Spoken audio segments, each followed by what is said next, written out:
Okay, so remember being a kid and lighting a candle, and then all the melted candle wax, you dip your finger in it and then you blow on it and you just suffer the heat, and then suddenly it hardens, and then for some reason you're awesome.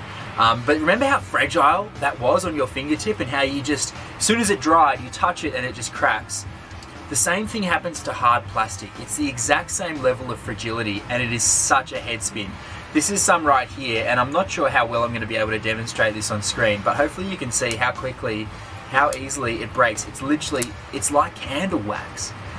And this is every single piece of plastic that ever existed will eventually get to this state of deterioration where you just look at it funny and it explodes into a million pieces. Crazy.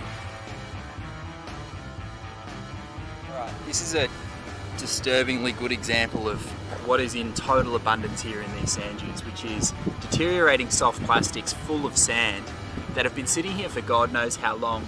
This stuff is an absolute nightmare. You have to be so careful with how you handle it, because literally it's so fragile. You touch it badly and it'll split into a million pieces.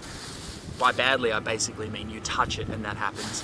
It's such a mind melt, because no matter how delicate you are with this stuff, you sort of know that you're making microplastics in the process. No matter how carefully you try and dig it out, it's absolutely inevitable that small pieces will come off it.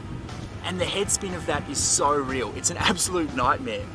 But I don't know, I reconcile it by thinking there's a net gain at stake. And if I was just to leave this, like we're currently leaving everything, the whole thing would become microplastics eventually, and that's what would make its way into our water, into our food, into our bodies.